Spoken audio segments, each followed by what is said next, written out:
And it was, am I good enough to get further up on the list? And then all of a sudden we got there and it was like, oh, okay. Yeah. Well, now what? So what happened? What was the shift? How do you shift that? The shift became, how do you accomplish results but impact people's lives? So the shift for me was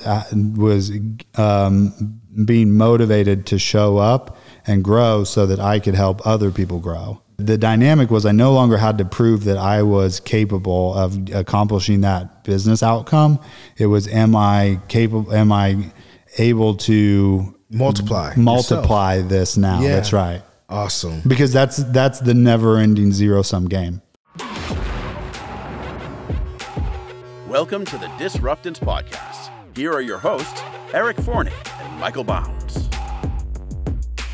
Every week, we aim to disrupt the way entrepreneurs and real estate agents think. This week, we are disrupting the intro. So, Eric. I'm scared. I'm scared. How did you get here? And hold on, how did you get where you are today? How did I get where I am today? Let's see. We did one of these episodes before, and I think I started it by saying I'm just a normal dude, and apparently that didn't go over well. So I'll take a different approach this time around, I guess.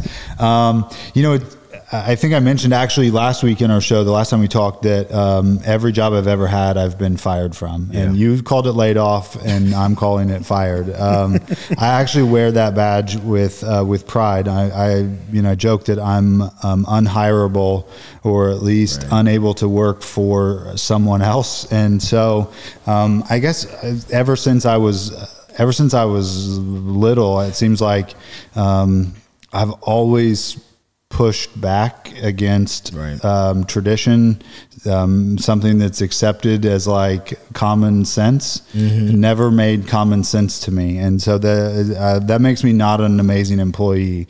And so I wanted to be a radio and TV broadcaster. I wanted to be basically Marv Albert. Okay. I can see that. And then Marv Albert wore women's lingerie. And I no longer wanted to be Marv Albert. So it was the lingerie that did it for me, that changed the direction. But when I was like 11, I started. He's on fire. Yeah, that's right. He's on fire. Was that him, right? Yep. So when I was 11, I started getting into radio with sports play-by-play. I did radio until, I was probably, until I was probably 22, I guess. So I did radio and TV from the time I was 11 until 22. I worked for ABC, CBS, Fox, and then got out of the industry altogether. Doing what? What are you doing? I've done a lot of different things, but I've been like radio, like DJ. Were you? Yeah. What was your name? Do your radio voice. I don't know if I can even do the radio voice anymore. It is hilarious though that people are like, that doesn't even sound like you. There's a couple of YouTube videos actually of me like as a TV reporter. Links that needs to be the entry going in. All right, I'll find it. We can put the link in the description. That's right. All right, well, I'll send them to you. So I did a lot of sports play-by-play. So all through college, I traveled with the athletic teams at Indiana State, and then worked for the coaches' shows on the weekends for the CBS affiliate, and then would cover Fox's like Saturday Midwest game of the week for baseball. So I would go to like Cincinnati, Chicago, St. Louis, and cover White Sox, Cubs, Reds, Cardinal games, and work as part of the production crew. And then went to college on a radio and TV scholarship, went to the ABC affiliate out in Tucson, and then realized that I didn't make any money in radio and television. I knew that going into it. However, knowing it and then actually making no money are two totally different things. And so I decided I didn't want to like be broke and live somewhere that I didn't want to live forever. So I wanted to move back to Indiana, and that's why I got out of TV, truly. So I broke up with TV and moved back to Indiana and thought, well, what else am I going to do for a living? So I could probably talk since I've been doing this. So I might as well get into sales.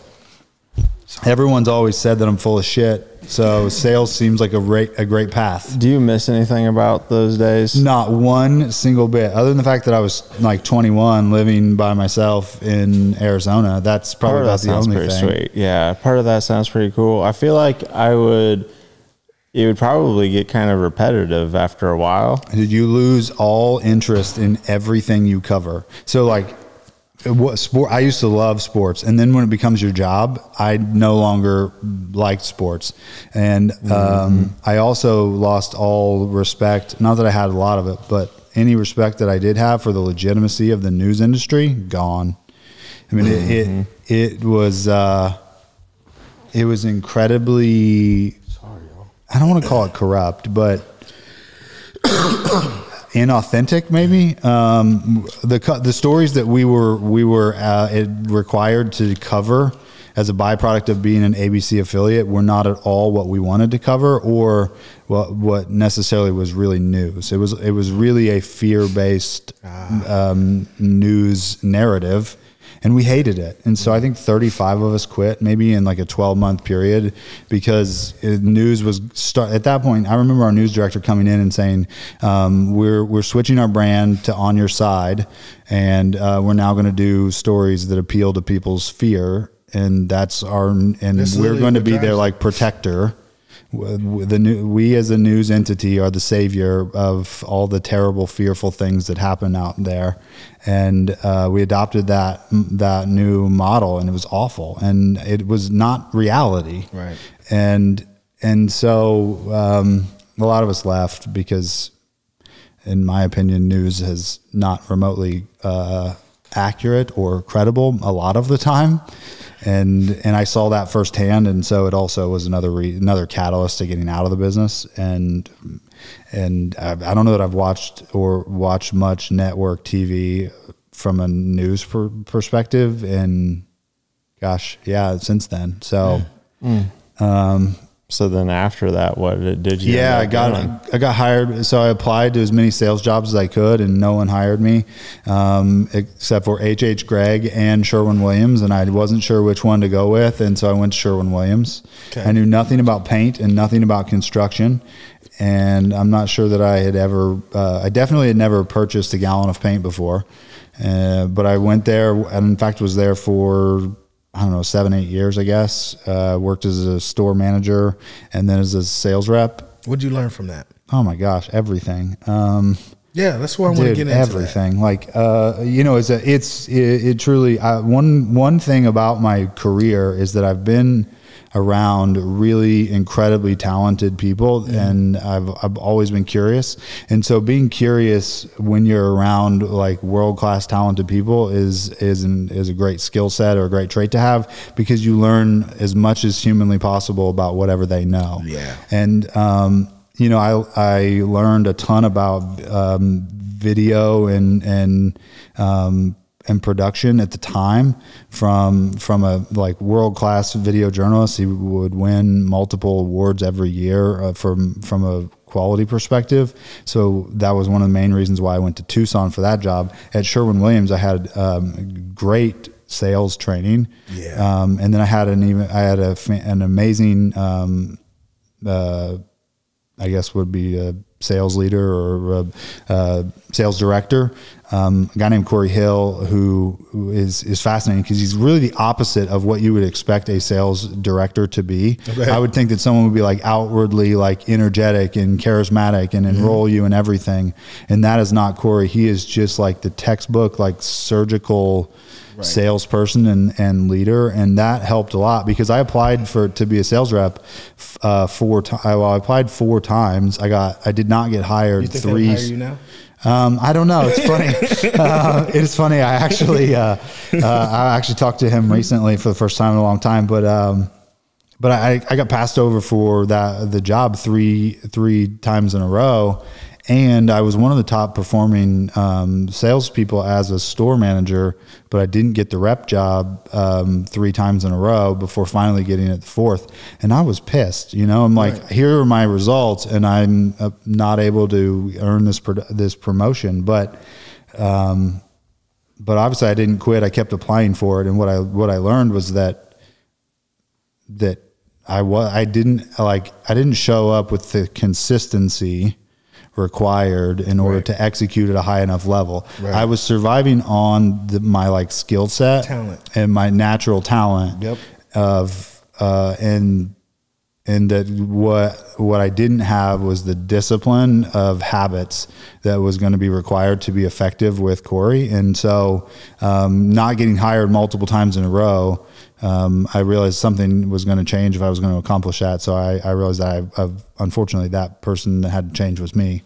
Okay. And so I learned a ton that shaped my career. In fact, I don't think that I would have remotely the success in real estate and in business if I had not been with Sherwin Williams, because I didn't know what a P&L was until I got one, and was told that that's how I would either keep my job or not. And so P&L. Yeah, that's right. Because I printed it every single day and hung it up on the wall, and broke down the P&L every single day, and then learned the games you play with P&L in order to get the outcome. We would this is silly, but to me, business is a game, and that the game of business is a competitive sport, and the competition is you versus you oftentimes, and that you're trying to learn how do you become a better business owner or business operator in order to increase the score of your game, and that score, in that case, is a P&L. And so, we would buy $20,000 worth of colorant if we were having a bad quarter or a bad month, because we'd rack up a huge fixed expense that month so that we could drive up our profitability the next quarter to increase our bonus payout, or to have more fixed expenses on the book to depreciate them next year in order to increase our profit margin the following year, to increase our bonus payout, or to increase results the following year. So it became a game where you just alter how you can tweak something to improve the outcome. Now, how did that end? How did your like every other job, Mike? You said all of them ended. I joked that I was asked to no longer be an employee, and I had gotten my real estate license at that point in time anyway, and I was planning to flip 4 houses a year and then never sell paint. And so by that point in time, I actually had accidentally picked up some clients, and then that snowballed a little bit out of control to where working with clients to buy and sell real estate was, 1, not allowing me to flip real estate, and 2, not allowing me to actually sell paint. And so eventually it was we think you're not selling enough, you're not spending enough time doing this job. Right. So we probably should come up with something new for you to do. And so that's essentially how my I love paint hearing career that stopped. story, because everyone hears the story about how you got fired from selling paint, but to hear the details of it, and to hear that it's not just just to hear the details of it, I enjoyed that. Yeah, I say that I'm unhirable because it seems that I push boundaries for sure, and I know that that's one of the things that was challenging in a corporate sales environment, especially. But what I also learned from that, though, is that I didn't really push boundaries when Corey was my sales director, because there was zero tolerance or leeway to pushing boundaries. Right. You had your numbers in at the same time every week, and you were accountable to the same results every single week in the same set of standards that everyone was. Or maybe the following week you weren't coming back to do those results. And yet there was never I was never threatened, or there was never hey, if you don't do this, Mike, you don't have a job. It was just, understood. You're going to do it. It was just understood that you were going to have this outcome. That's a leader right there. Yeah. And so I want to push. I don't know if I would have been fired I don't know if I would have actually gotten into real estate if Corey hadn't left.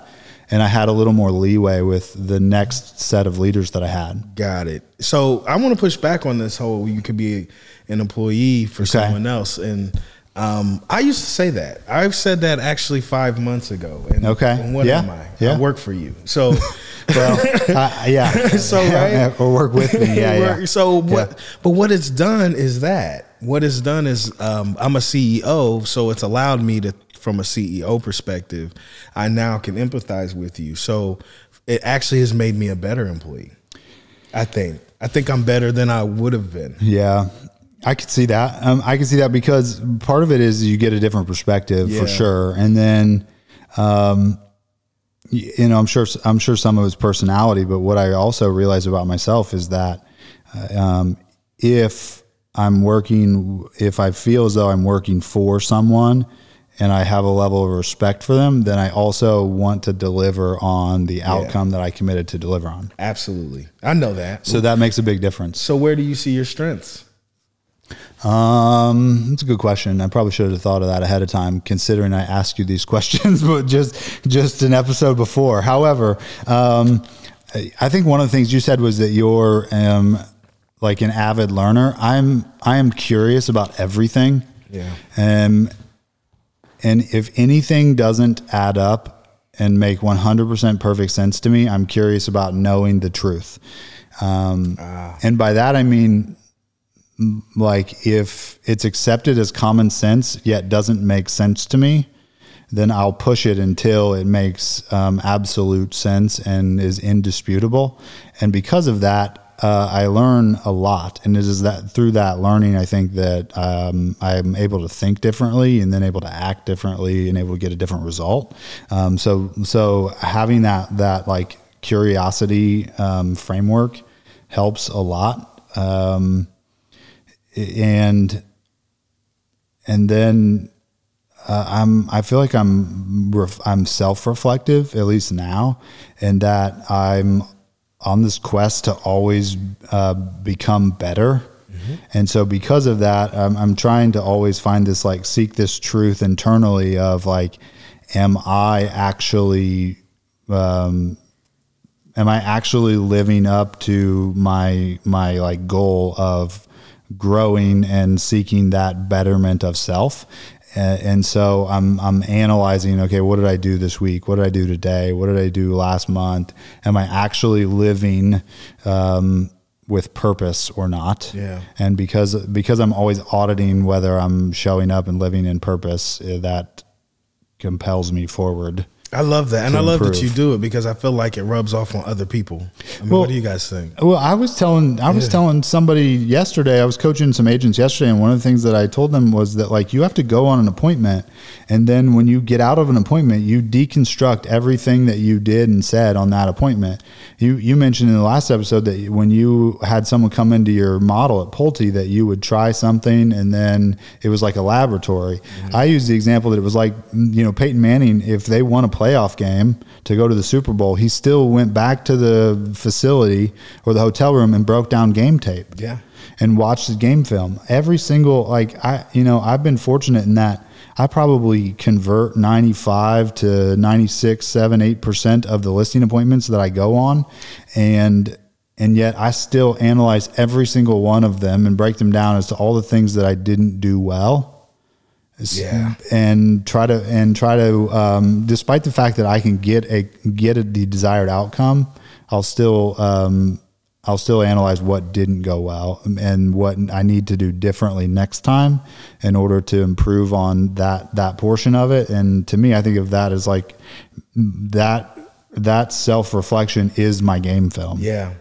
I have to improve on where I missed the receiver on a 10-yard out, despite the fact that I've made that play 7 times before it. That's good. I mean, do you guys have anything you want to add to that?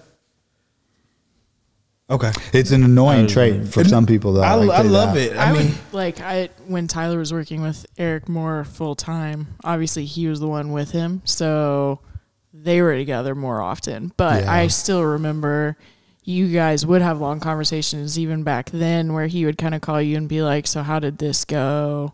did this work really well? Kind of like when you were kind of in more of a public speaking because you were like going out more. When there was such a thing as public speaking. Yeah. Right. Exactly. So even when you kind of did have literal game tape, you guys would kind of call and go over stuff and see what could be better. And you're right. I remember flying home from Vegas and listening to like 2 hours of footage of one-on-one conversations that we had because I was like, oh, that didn't go well. That did go well. Let's use this, not use that.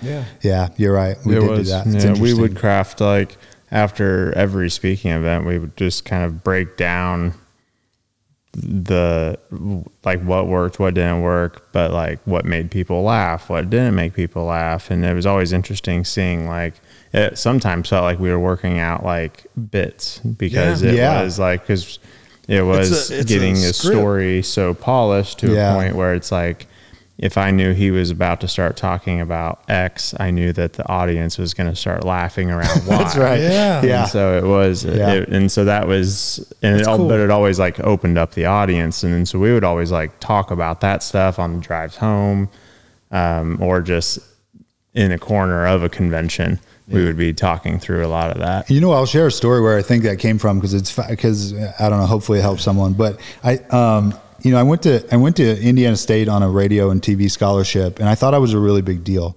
I had this arrogance where I like, there was an Indy Star article written about me. There was a couple of like news articles about like my radio career, like as a kid, and going to school, and because I started working for like Fox Sports covering games when I was like 17, and so it makes a cool local story when you're a high school kid working at a White Sox game on a Saturday.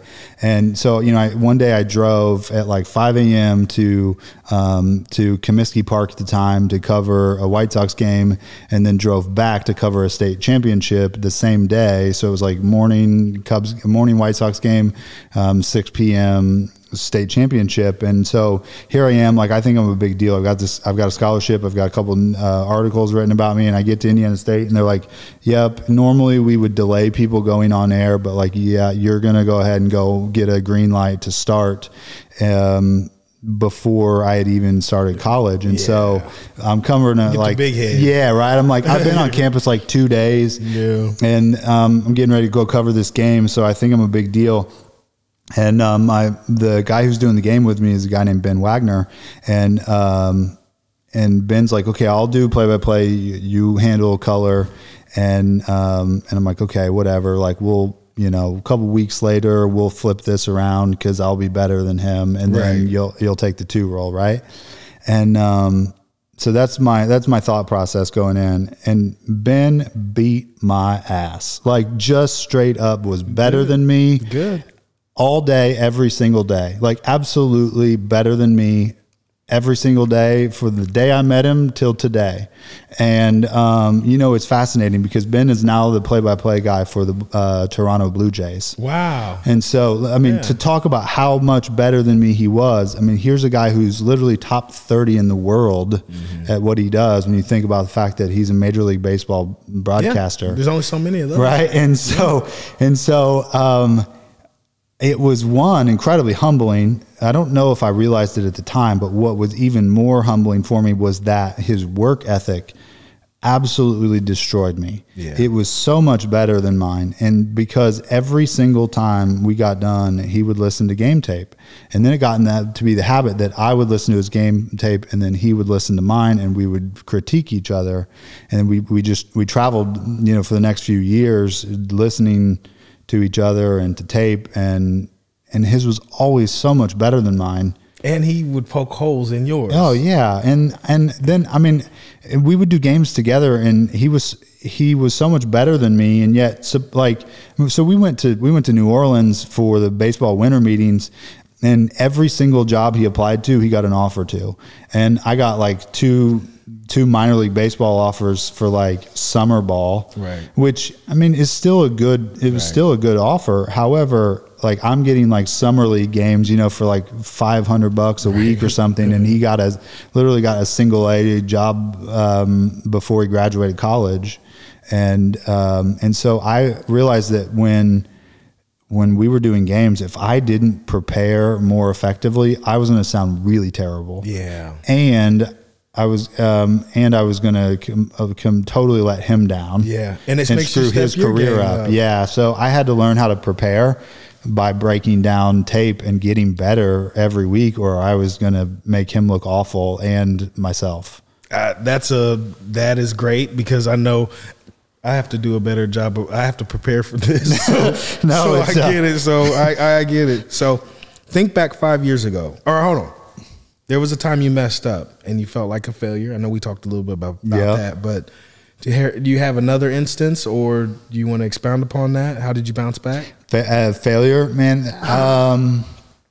You know what? Like the thing that comes to mind is, like, I'll piggyback it, I guess, a little bit. Is I think that maybe one of the biggest failures, so to speak, or one of the biggest challenges that I've had to overcome and figure out how to overcome is with people, and from a leadership perspective.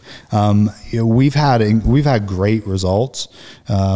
From a market perspective, from a national perspective, as far as sales go, and it has been like running the University of Kentucky basketball program. Yeah. Every 2 years, there's a new roster. Yeah.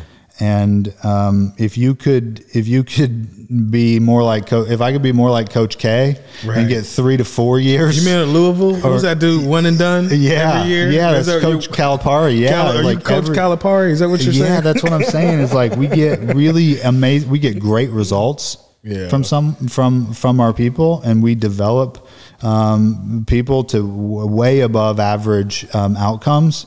You know, right now we're getting a little over 8 times the production per agent. That's awesome. Than what the market gets. And the biggest failure, or the biggest struggle I've had business wise, is we're getting 8x results and not necessarily retaining the 8x results. And so that's by far the thing that I would like categorize failing at. Okay. And have to improve on. Okay.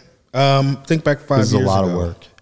Yeah. To start over every few months, every 2 years. Yeah. I mean, we have an entire, we're close to the entire company fully turning over. I saw a team picture, and I was like, you're like, who are these people? I don't know them. Because I saw a team picture, like when I first started with you, we all went to a Cincinnati game or something. And then I was like, wait, where's everybody at? And then now I saw an even bigger picture, and I was like, whoa. Yeah. Whoa. But what I think is impressive is you've been able to still duplicate what you've done for everybody. It is interesting. Yeah. I mean, we've had like a fraternity. This is a thing, man. You can't argue with that. With those results is clearly your system gets results. Yeah. And your coaching and what's the name of that? Thank you for saying that, because I agree with you, by the way. However, it is interesting because that's one of the things it's one of the things that I think has been a big contributor to turnover is actually the disconnect between people failing to acknowledge that the system generates the outcome. Yeah. And thinking that it's the person generating the outcome, and I look at Tom Brady. Yeah, they can step out. I look at Nick Saban. Yeah, and Nick Saban has continued to win at Alabama, and yet 7 of his assistant coaches are now head coaches at other universities, most of which are in the SEC, and they still don't beat Nick Saban. And so it's like, well, wait, is it the Saban system that gets the result, or the assistant coaches? Yeah. It's clearly the Saban system. Yeah. Our business system has gotten results regardless of who's in that role. Yeah. And we've had some amazing people in roles, but the system has definitely generated outcomes. Absolutely. In different marketing conditions as well. Way different conditions. Absolutely. Yeah. I mean, the stay at home, we outsold the market by far in stay at home. We outsold it with 3 people. I'll toot my own horn here. I mean, we had the very first year we formed the business, we were the number 1 team in a region. 12 months, our first 12 months in business, and And so we've had a lot of success, and we've had 100% turnover since then. Okay. So think back 5 years ago. 5 years ago, did you envision your career as it is today? No, not at all. Not at all. I don't think you can. No. Like, it's just. No, not remotely. Did you see yourself in a cool house like you have? You know what? I might have actually. I'll tell you what. I at least journaled about it and wrote about it, which is kind of a cool concept. I mean, there was. I took a class at Keller Williams called Bold, and in one of the exercises in the class is to journal about what your future looks like. And I actually journaled about the house that we own now. And did I actually think that it would happen? I don't know, but I at least wrote about it multiple times in multiple years in a row. When I was actually able to accomplish that dream or that vision, I took action on buying it. And I wouldn't say that it's been the best financial choice I've made. However, it was something that I had written about for a long time and remembered as a kid. You know, my dad would drive us. We had our house remodeled in like '94, and we couldn't really stay there too much because construction was going on a lot. We would be at school all day, but we stayed in a hotel for a little while, for maybe a couple months during construction, and then on the weekends we would drive to the Castleton Mall, and so we would drive past where all the rich people lived. And I can remember my mom and dad always talking about, like, God, what do people do to afford that house, or what do people do in order to have all that money, or, man, if I had all that money I wouldn't live in Indiana. Like, I remember my parents saying all those things. And so for whatever reason, as soon as I had that level of success and became the person to be able to actually accomplish that, I did. And it's fascinating though, when you think about, when you set a goal and then you accomplish the goal typically loses its energy. It sure does. And when I bought the house and was closed on the house, it was no longer all that exciting and interesting. Yeah. It was like, well, okay, the goal was actually becoming that person. I became that person by getting the results that I focused on, and then, okay. Yep. It's cool now. Where's the next carrot? Yeah. What's next? Yeah. I used to be that.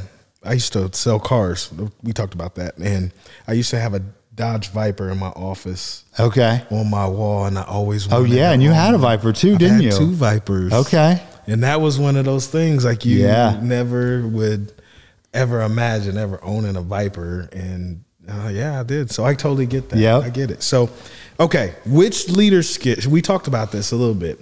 So which leadership skills do you wish to develop a little bit more? A long list of them. I guess that's part of the self-reflective piece, is that I'm really hard on myself, and that's, I guess, part of the looking at the opportunity growth-wise. I'm really cognizant of the feedback I get from people when there's opportunity to grow. I actually love feedback, especially when it's not positive, because it is the ability to learn blind spots and continue to become less wrong. And so one of the most common things that I hear as areas of opportunity are accountability, providing clarity, because I do a lot of abstract concept, and we'll talk about a vision, and to me it's crystal clear. To everyone else it seems really foggy, and so people seem to either drive through the fog or just be parked with their hazard lights on because they're not sure how to navigate through it, and so that, and then I think delegation. You said you're good at delegation. I think it's one of the things that I'm still wrestling with being incredibly effective at. I don't think I'm good at it. I think that I'm getting better at it. Okay. Well, does that make sense? That's different than me. I'm still struggling. I'm still struggling with it. Don't get me. Well, you have 7 admins, so we have a lot. You're better at delegation than I am, because I don't even know what to do with that. Or I'm worse at delegation, possibly. I'm not sure which, but I think the accountability is probably the one that holding people accountable or being held accountable? Holding people accountable. The being held accountable part is not as big of a challenge. If it's something that I want to do. Got it. If I don't want to do it, then that's a whole different story.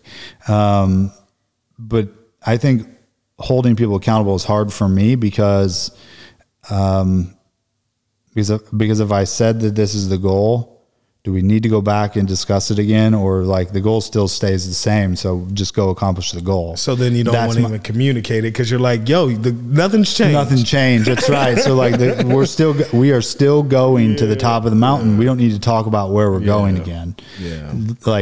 So people get lost in that because they're like, you haven't talked to me, and they act like they don't remember that we already had this conversation. That's right. They don't remember we're still on this hike to the top of the mountain. Yeah. They want to stop and look around and go, is this still the right path to go to the top of the mountain? Right. You gotta keep telling them.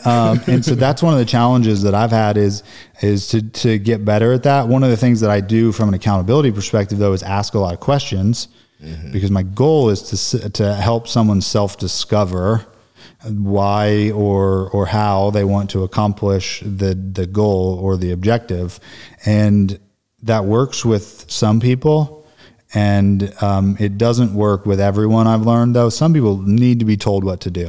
Yeah. The problem for me can be is when I need to tell someone what to do with a lot of direct clarity, it feels like parenting and micromanagement to me. And so that creates some you don't want to do disconnect and friction in the business relationship. It's an area I have to improve on for sure. I either need to hire people that don't need the direct clarity and micromanagement, or I need to become better at delivering that succinct objective. So probably both. 5 years. We're still thinking of 5 years. Yeah. What is it that you would tell yourself 5 years ago? What advice or wisdom that you would give yourself for today? I think fundamentally I had to change as a person, because I'm someone who is relatively introspective, and you know, I've said this before, but I attribute a lot of that to spending a lot of time in therapy. Almost a decade ago, where I remember my therapist asked us the first question. He was like, when was the last time you were sad? And I was like, I don't know. I probably was like 5, 6, 7, maybe. Yeah. I don't know. I didn't know what a feeling was. Like, I didn't know how to describe any feelings, or the last time I had a feeling that was not like happiness, excited, or like anger. Chill. Okay. Yeah. Or anger, or total, or just like day-to-day contentment. There was no negative feeling other than, to your point, anger or frustration, which is, in my opinion, probably a very normal male spectrum of feelings. And going through that, like, realization that I remember him saying, like, well, no, you should feel sad. Your homework is actually having sadness. And I'm like, yeah, whatever. And eventually I warmed up to the idea. And by understanding that, like, when I sit and think about something, then I'm actually able to feel what transpired. And I'm actually able to observe it and be more critical, from an introspective, standpoint. I actually feel better afterwards, and I go more towards what I actually want. And so, as part of that, like, what would I advise someone 5 years from now is to always be introspective about improvement. Be really, really honest and transparent with sitting in how you think and feel about an outcome or about an event that happened, and what is like causing that, and how do you get something different? Sitting in your pain. Yeah. We talk about that a lot. Absolutely. And so a lot of times we get frustrated and anger in that, but instead of getting frustrated and anger, you're saying sitting in it, learning what's causing that, and then tackling that pain is what's propelled you. Absolutely. And so what I realized was that I had to, in order to grow into more leadership opportunities and more leadership and influence, I was going to have to change as a person and continue to evolve and become not someone who's good at leading himself, but someone who's good at also leading and coaching others into getting that outcome. And that's why I think that our business systems have been incredibly effective for getting results. Now I think our challenge is going to be finding a better balance on results and humility. Okay. Because we are so results focused that our people look at the results and go, "Hey, look at me. Yeah, I'm getting these results." Right. And then That's right. The reality is, it's not necessarily look at me, I'm getting these results. It's I'm getting these results and I'm following the process to where I'm hitting every pass attempt is a touchdown. Yeah. Right? That's the disconnect that I had to have that realization recently, was where we are not focusing enough actually on the process. Right. And so when you focus on the result, as soon as someone gets the result, however they got it, doesn't matter. Right. They got the result. The result's all that matters. It's gone. If the customer experience wasn't world class or you shortcutted the process, doesn't matter. I got the result. Right. And the reality is how you do one thing is how you do everything. And so I have to reinstill that narrative and that skill set with people, is that we have A to Z. And if we skip any of those, we leave letters out of the alphabet. We don't have the same alphabet anymore. Right. And so it's just this constant evolution. It's the tiring thing about leadership. It's part of why, people always say leadership is lonely, is because it is a zero sum game, and that there is no result. Yeah. There is no stopping point. Yeah. I remember one time you walked in and you looked tired. That's every day. You looked tired. And I remember thinking, this is never going to end, is it? No, it truly is not. I mean, you're going to like the promised land. In all reality, there is no promised land. That's right. Because once you get there, you want a new promised land. That's right. No, it's a journey. So that's where you have to like truly understand why you're actually doing that.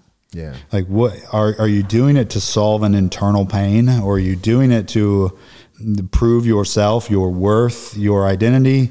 What are we actually, why are we doing what we're doing? And is it a limitless supply of energy, or are you, I think for me, what fueled me originally was identity, to prove that I was good enough, or prove that I could. Mm-hmm. And then when, cause I would print out the rankings.